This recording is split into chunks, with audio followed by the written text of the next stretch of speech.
And good morning, happy Saturday, the 7th of June. And I'm here on the One Celtic Fans View, myself, Paz.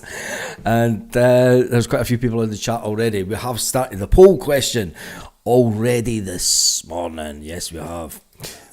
I know how you like a poll on the channel. Dave Morton was on with the boys last night. What, the whole 80 of them? I know there was about 80 of them all heading over.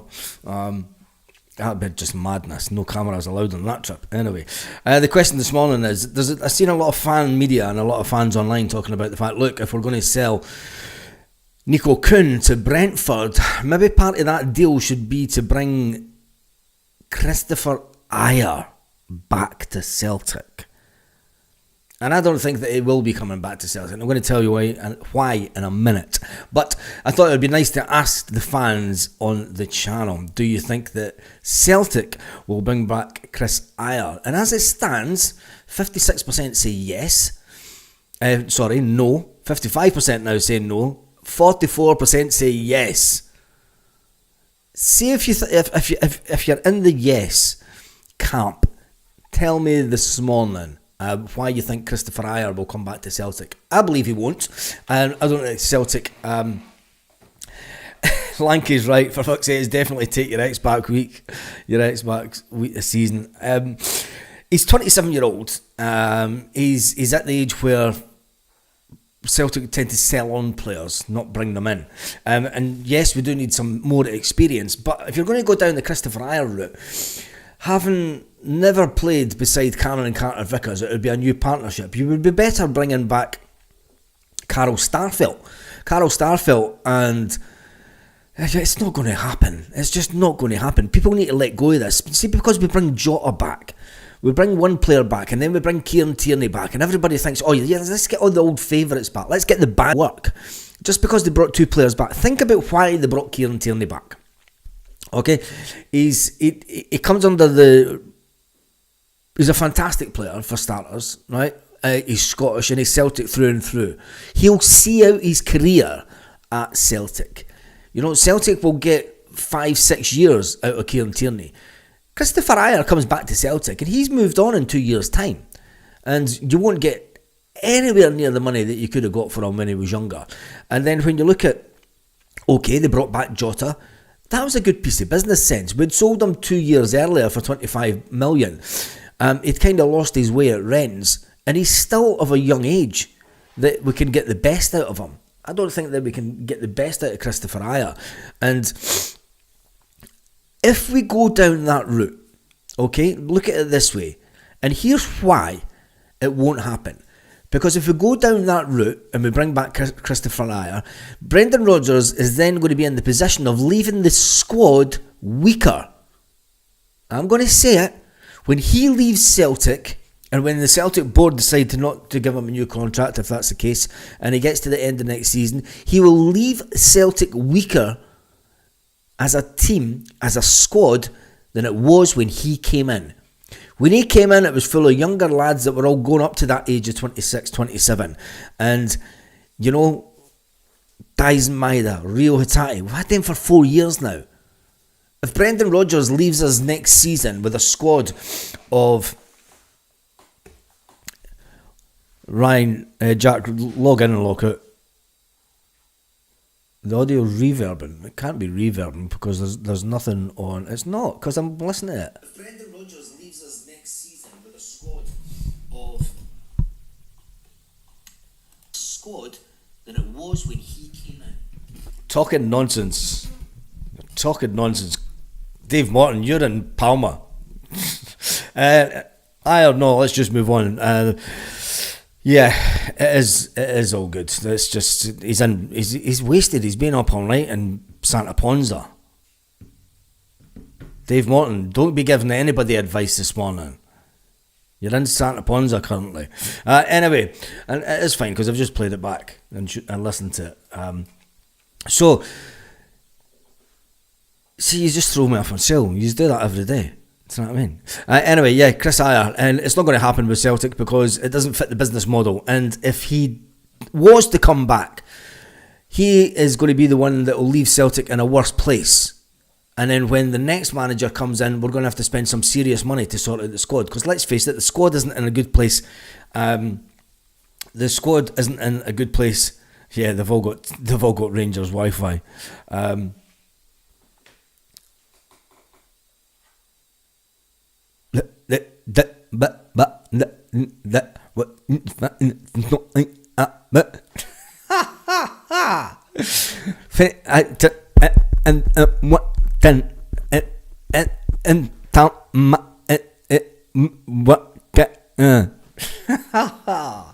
Anyway, what about Andy Robertson? Not a chance. Not a chance. Where does Andy Robertson come into the team about? Where does Andy Robertson come into the team about? Seriously, because he plays in the same position as Kieran Tierney, and he's definitely not going to knock Kieran Tierney out of the team. So Andy Robertson doesn't come to Celtic. Anyway, we move on from that because it's absolute nonsense and mayhem this morning. It's a Saturday morning. It's what do you expect on a Saturday morning? Absolute. Not Robertson after last night. What was the Scotland score last night? Because I think we got beat, didn't we, by Finland? And I didn't even watch it. There's no point watching. There's no point watching international friendlies. You're not going to learn Scotland getting pumped last night. There's no surprise at that. Look at the manager that they've got. I mean, Stevie Clark, how he's lasted in that job. So fuck Stevie Clark anyway. Stevie Clark will always be remembered for one thing, and that's standing on the pitch at Kilmarnock going, bye Rangers, because he finished second in the league. 3-1 to them. Well, at least Scotland scored. Who scored for Scotland? Let's get some of the youths through. Young Dane Murray coming back to run under Scotland. Yeah, exactly. James Finlay, you're spot on. If we bring back Christopher Ajer, when you look at the Celtic men's squad, there's a lot of talk about Norobski leaving. Jeffrey Sloop's left the club, and that leaves us with Greg Taylor's left the club. So at the back at the moment, we've got Alistair Johnston, we've got Liam Scales, Austin Trusty, Cameron Carter-Vickers, and Tony Ralston. That's your back four at the moment. So we do need players in. Obviously, we're getting Kieran Tierney come in, but we still need another 2 players in. We're going to need another left back, and we're going to need another defender. Brendan Rodgers already said, he said towards the end of last season, it was unfortunate for Dane Murray, who got some time against Aston Villa, remember? He had a couple of other games after the Aston Villa game. He looked like he's going to be a decent player. And Brendan Rodgers says he would have got more time towards the end of last season in the squad, in the first team squad, if he hadn't been injured. He's the one to watch next season. He's the one that will step up to the mark and fill some gaps in the back line. Is he good enough? Well, we don't know that yet, but we've been clambering on about Brendan Rodgers not bringing players through from the B team. Next season is the season that he needs to be doing it. 3 years into his tenure, and he's not brought one player through the academy. Now, he'll turn around and say, well, the players aren't good enough. You look at the players that have left. Ben Doak, Rocco Vata, Daniel Cummins has just walked out the door. When you look at the fact that these players have left, they've left because they didn't see a pathway into the first team. They had Brendan Rodgers telling them at 21, 22, you need to go out on loan. But then we're buying in 21, 22, 23-year-old players. And you could say, well, they're better, but they've had their chances at other clubs to get better. We're not giving our youth players the chance to get better at us. But you look at the players that have been out on loan: Matthew Anderson, Adam Montgomery, young Toby. He was at Dunfermline. I don't know how he fared. He was doing quite well at the beginning of the season, but I don't know how he ended the season. And then you've got young Josh Clark. I mean, we've got 3 young goalkeepers out on loan. What does if it does happen? It's not happened yet. I don't know why it's happened, because Aberdeen have said that the young lads left. Celtic were meant to be bringing them in, but what does it say to the 3 young goalkeepers that have been put out on loan from Celtic? They're told to go out and get their football journey. They're told to go out and get their football education. And they've been out on loan for a few. I mean, some of these players have been out on loan for a few years. Ben Summers is another one. Ben Summers is one that nice little midfield player, winger that came into the team, had some fleeting opportunities towards the end of the season, put out on loan. This is the season that if you're going to make it at Celtic, if they've got any aspirations to bring through youth, they need to, one, stop sending them to Admiral Wacker because it doesn't seem to be working. I don't think that there's anybody that's went to Admiral Wacker has came back and slipped into the Celtic first team. It's not working. We've got two players there. We've had two players there for a couple of seasons. You've got Matthew Anderson, Ben Summers, Adam Montgomery, all cracking players, but are they good enough? And this is the big question that Brendan Rodgers will obviously be asking. But then it comes down to the fact that, well, the pathway manager's just left also. So where did the players go? They leave Celtic. So whose fault is it that the players aren't good enough? Is it the backroom staff? Well, Brendan Rodgers is the number one for keeping the coaches in place at Celtic for the B team. They've got his tick of approval. He has to start taking some responsibility. Brendan Rodgers, let's face it, Brendan Rodgers this season, going into his third season, the honeymoon period is over. He got away with the first year in not bringing through youth because of the way that the squad was. He played a big chunk of that first season. He played all of that season, really, the first season, with Ange Postecoglou's team. He ended last season with the majority of players that Ange Postecoglou came in. The clock is ticking on Brendan Rodgers' tenure at this time at Celtic, unless he extends his contract. We go into this season coming up as his last season at Celtic. He's not brought through one youth player. Not one. You could say that he's maybe made some players better. Matt O'Reilly, we sold him. I don't think he's made Rio Hatate better. I don't think he's improved Rio Hatate. You could say that he's made Dyson Maeda better. Well, he played Dyson through the middle where Ange didn't. Ange played him as a winger. And you've got to say a little nod of the hat to Ange coming out and being so calm, respectful, and imagine getting sacked after winning the Europa League. That's unbelievable, isn't it? It is unbelievable. But anyway, that's enough about Ange. And Brendan Rodgers there's a lot riding on next season from a fan's point of view. Missing out on the treble, okay, as hard as that was, Brendan Rodgers will have a lot of fans watching him very closely next season to see if he can up the game at Celtic. Is it about winning a treble next season? No, it's not. The treble's not the glory next season for Brendan Rodgers. And he may say it is, and the squad will sit down and say, yep, our target's to win the treble. Our target's to try and get to the last 16 of the Champions League. The fans should be sitting thinking, no, Brendan, we're watching you. We're watching your football doctor, the guy that was coming in to save our transfer policy, and we're also watching the board to see if you can improve the Celtic squad for years to come. It's incumbent of any manager that when they come into the post at Celtic, that they leave a legacy. Or if they don't leave a legacy, there's a complete rebuild round the corner. Are we at the stage where there's a complete rebuild a year down the line? Because if we're going to keep on bringing back players from Brendan's first love, his first time here at Celtic, it doesn't bode well for the future. And that's just a warning out there. It's just an observation. An observation that if the transfer window doesn't go the way that he thinks he wants it to go or wants it to go, the club are keeping the cash to spend it on the next manager. A lot of fans have said that. Anyway, let's jump into the comments this morning because I did ask the question in the poll, do you think that Celtic will bring back Christopher Ajer? I think not, because it's just not Celtic policy.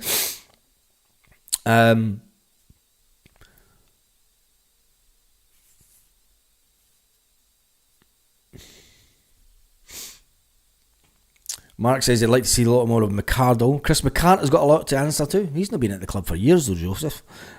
Forrest should be pathway manager when he hangs up his boots. That's a good shout, Ian. That is a good shout.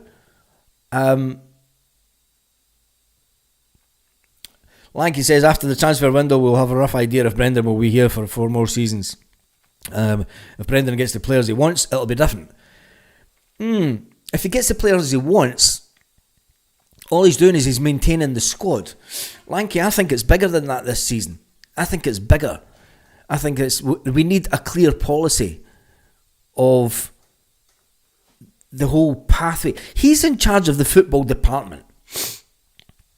Brendan was in charge of everything football related with the men's football. From the youth set up all the way up. He has the last shout. He has coaches in those positions that obviously do take the teams and try and make the players better. But he ultimately has the last shout if a player's good enough to step into the boots of the first team squad. And if they're not good enough, Brendan Rodgers needs to be asking the question of, well, what is going on? Why are we not making these players better? You know, and I think that, I mean, Chris Boyd's having a bit of a meltdown in the paper yesterday.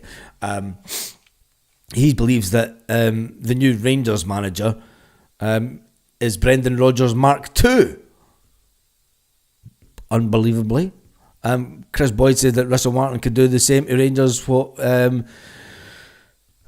how? Chris Boyd's just nuts, isn't he? He says, okay, Rodgers bossed Liverpool and came close to winning the title, the Premier League title, but he didn't, did he? And what did Chris Martin do? What did the Rangers manager do? He got his team relegated. Anyway, who gives a beep about them? A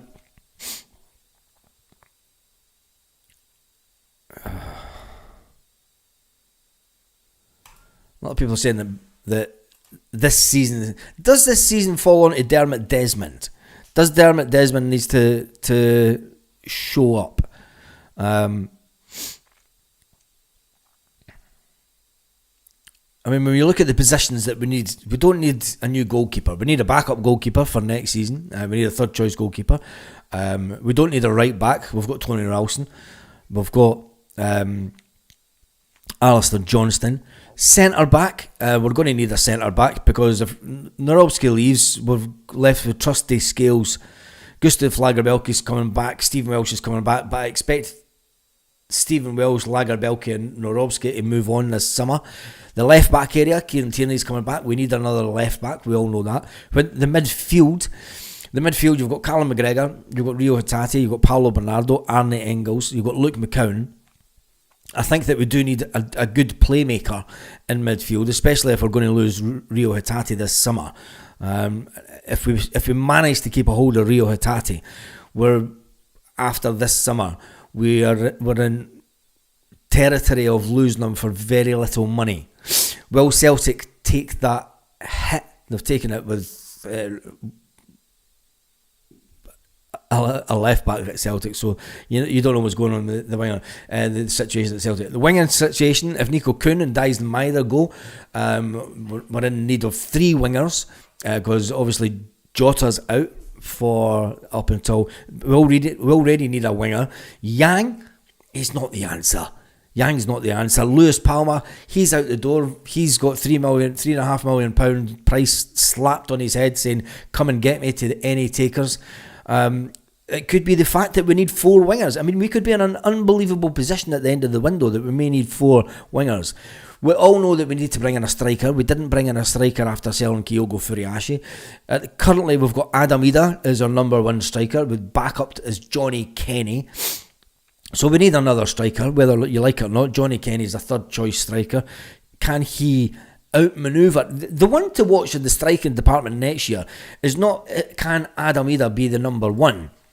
For me, next season, it is, can Johnny Kenny become the dominant number 2 striker That's the one to watch next season. That's the interesting position to watch next season. Can Johnny Kenny push Adam Idah into third choice striker?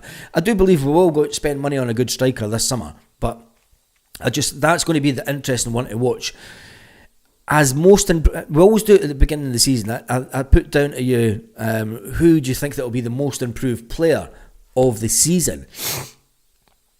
When it comes down to it, I think when we look back at last season, the standout player that really improved over the course of the season was Dyson Maeda. Dyson Maeda, he went from being the winger, we all knew what he could do as a winger, but the fact that he scored 33 goals for Celtic, I think that we all know that he took his level just up that notch last season. So he was the one last season. Who will be the one next season? The one for me watching is going to be the Johnny Kenny, Adam Idah situation. I'm going to put that out there before pre-season starts, and watch this. Celtic will end up going loaning Johnny Kenny out to another team this summer, and then that's my predictions went right out the window. Jim McClarty says, get James Forrest involved in some capacity. Yes, I think you should, especially when it comes down to the pathway thing and players coming through. Lanky says, get your point, the Champions League is good for money, but do we actually need the money? Yes, Lanky. The Champions League is good for the money. And do we actually need it? Yes.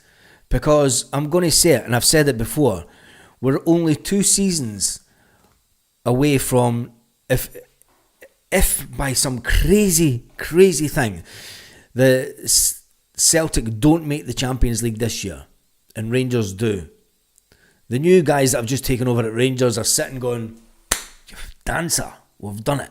We've done it. They will bring in 30 to 40 million pounds. If that happens for 2 seasons in a row, that they make the Champions League and we don't, the table is just flipped. The table is flipped. Here's a poll. What's more important? The Champions League or winning the Europa League? Champions League for money. Champions League for money. If you win the Europa, you don't get as much money, but then you get automatic qualification into the Champions League.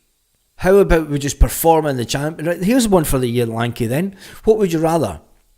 Would you rather perform in the Champions League and then get us to a position where we'll automatically qualify for the Champions League every year?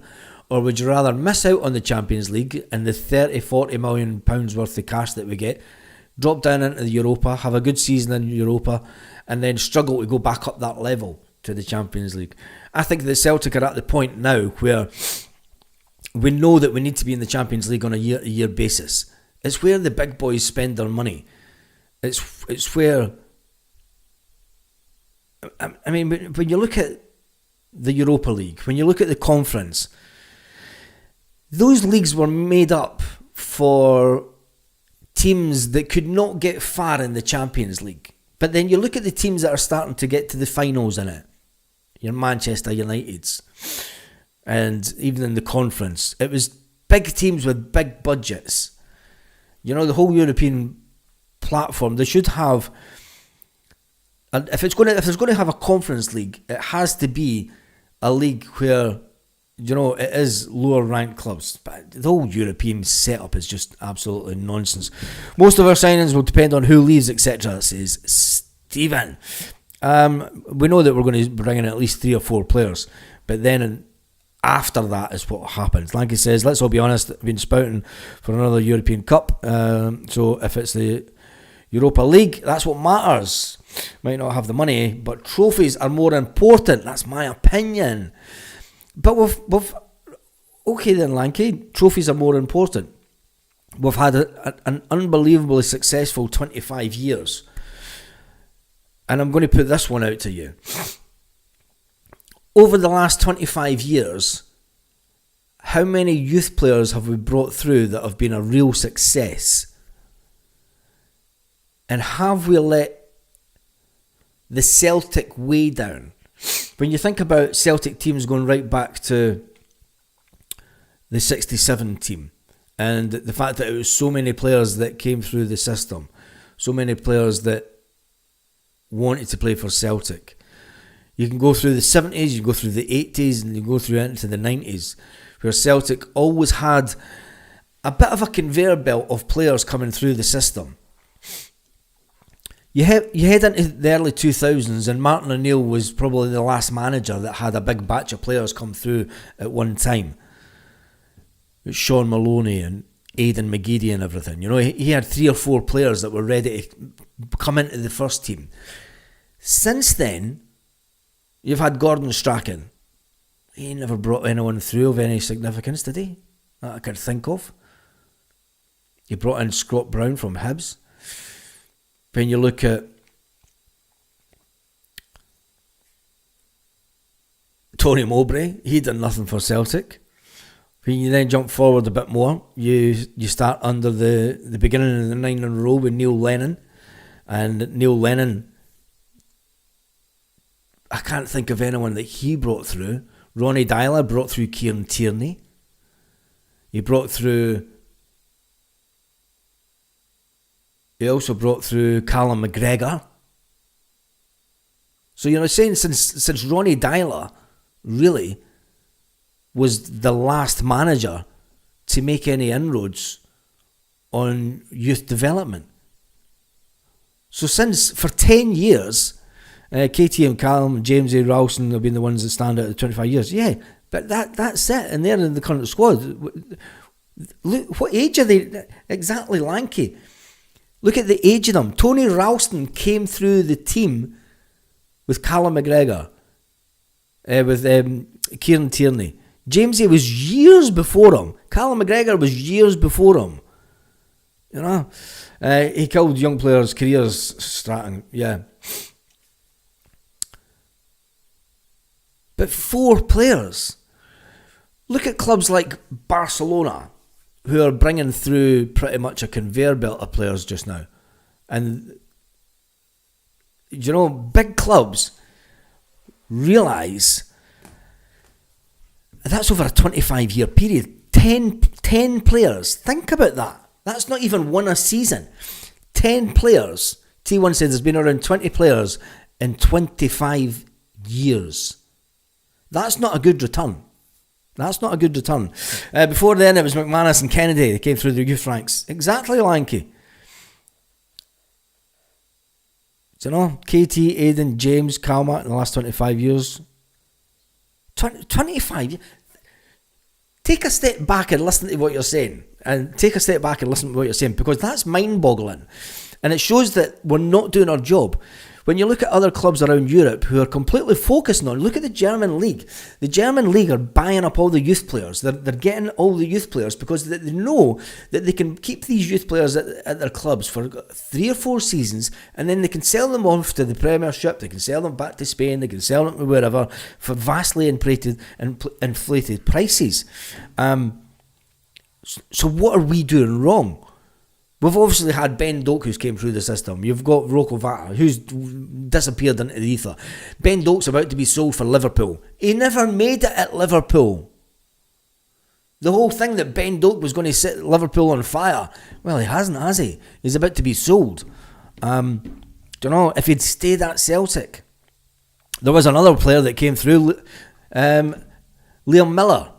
Liam Miller, he left Celtic and went to Manchester United over the last 25 years. There's one that you all forgot about, Liam Miller, rest of soul. Poor lad. Fantastic prospect. Doak is quality, but he left Celtic. Who gives about him? Was he playing last night? If Jamal was Celtic, he'd be sent to his Fife for 2 seasons to harden him up and knock out that nonsense. Exactly. All the talk Brendan Rodgers talk about the youth is spin and nothing more. And Dumbelly, yeah, young Dumbelly. That was a Tommy Burns signing. Tommy Burns, he's number 2, wasn't he? Tommy Burns got him to Celtic, and he came through the youth, but he never made it. He never stayed at the club. He never made it, did he? He's still 5'2", isn't he? He's the player that just never grew.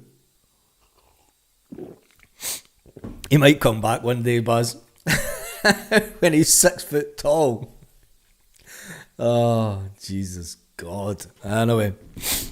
Right, let's just go through. So we went through the transfers. Went through Brendan Rodgers. Let me see if there's any update on. I don't want that. I've got the screens are all over the place this morning. That one. So yeah, it is all a bit quiet when it comes to Celtic transfers. Saturday morning, as you expect, the transfer window closes. It doesn't. It just goes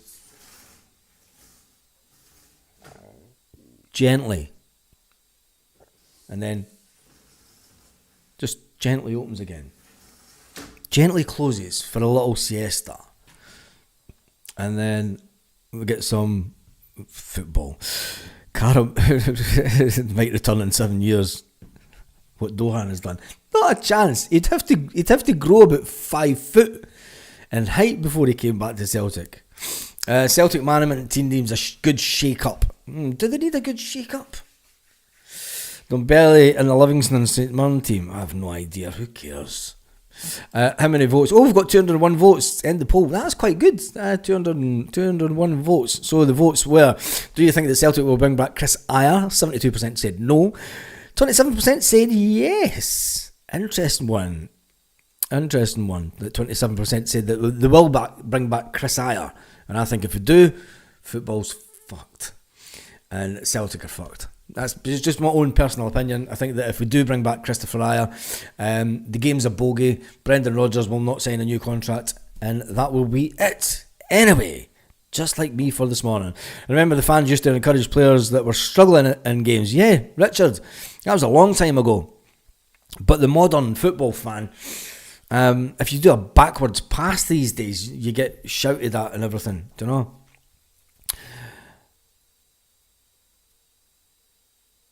It's been going on for decades. My cousin was so young. Yep. Do you think that Brendan will use the club football with scouting potential players? No. Big Des. If he doesn't know the players that he wants in already, let's put this into perspective.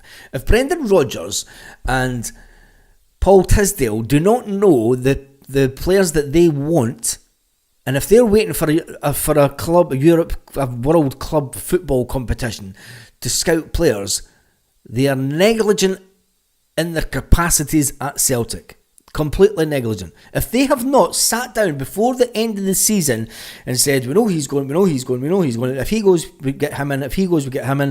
If they don't have a list of players that they want in, take your coat off, that sugary peg, close the door behind you, and bring in a management team that's worthy of managing and producing talent for Celtic Football Club. I will say that now, because if that is the case, Brendan Rodgers needs to rethink his long-term future at Celtic. And I do not want him to be at Celtic after next season. If that is the case, I will say it. I said that Brendan Rodgers will stay 3 seasons, but now is the time that we start questioning. Now is the time that we start questioning everything, because 3 years in and no change, and you could say last year there was progression. Yes, there was progression, but let's get to the end of the transfer window. We need to do our business early. Brendan's spoken about it, and if it doesn't happen, if deals aren't done before Tuesday, if they're not done before the day that we start back training at the end of this month, Baz, what if Rodgers goes? Jim, we bring in the next manager. It's worked before. We've done it before. I don't know who, but we bring in another manager. Brendan Rodgers isn't the be-all and end-all of Celtic. You know, we managed to get Ange Postecoglou. We give Neil Lennon his chance at management, and he did not too bad. We got in Ronnie Dyler. He steadied the ship. It may not be ideal getting rid of Rodgers, but all I'm saying is, if we don't see vast improvements next season in the whole football structure, not just the first team, if we don't see massive changes after 3 years, it is time to start questioning as a fan base, what is the real policy behind Celtic and what is the future? Because Buying in players for 10 million, 12 million, 15 million can only go on for so long at Celtic. If we don't make the Champions League for 2 seasons in a row, you know, we're in territory of being back under the Ronnie Dyler years. Anyway, that's me done and dusted for this morning. A cheeky bid for Andy Robertson? No, thank you. What's the point of scouts at the club if we just bring back ex-players? Says Stephen. Yep, I'm mad. Max says, said before, Brendan's last year, our board will not spend millions, as in tens of millions. Our players will want a new manager. They will want the new manager to build the team. Rodgers goes. I would go for Robbie Keane. He's done superb. Brendan is a proven winner. Well, so was Ange Postecoglou. He was a proven winner as well. So it just shows you there are managers out there that we could bring in. I think it would be ideal if he left. We could take Ange back if Rodgers leave. No.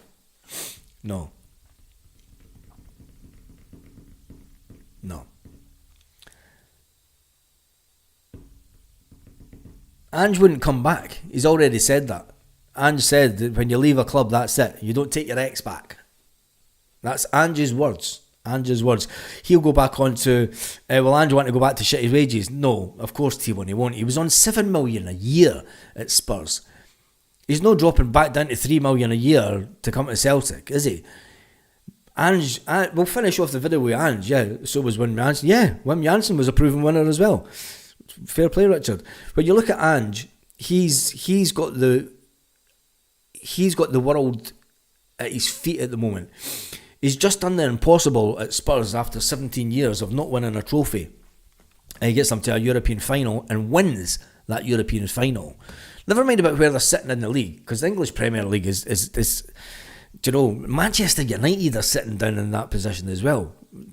The English League's crazy. It's financially duped. We all know that. The price of players going to the English Premiership and getting sold within the English Premiership is just astounding. I mean, if Callum McGregor was in the English Premiership, he'd be on about 200 grand a week. That's the reality. That's the reality of it. If Callum McGregor left Celtic years ago, he'd be on about 200 grand a week down in England just now. Call me crazy, but that's just the way that football world is down there. And is now in a lucky position where he could sit back on holiday in Greece or wherever he is. I think he's on Greece. He's at Greece this year because he said he was going to go to Greece this summer. He can sit back and he will have the pick of any team.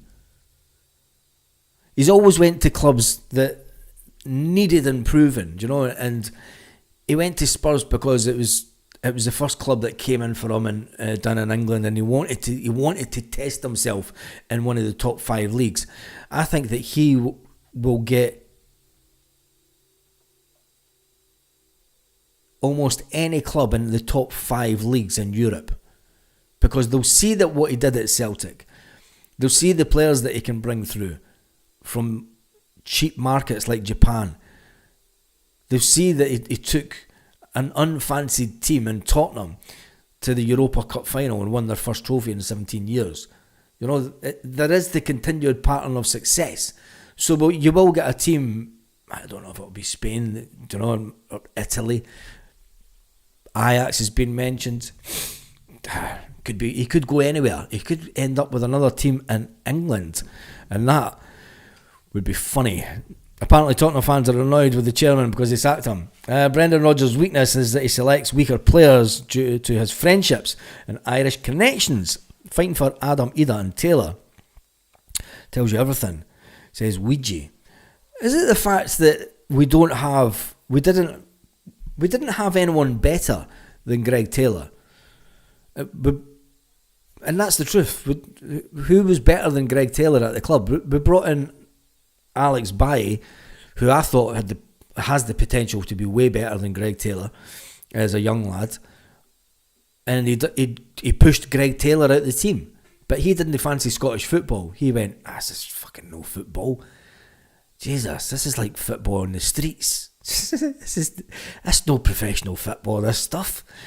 Do you know what I mean? Folk come barging into you with their hands up here and everything. Do you know that's a foul all day long in Europe?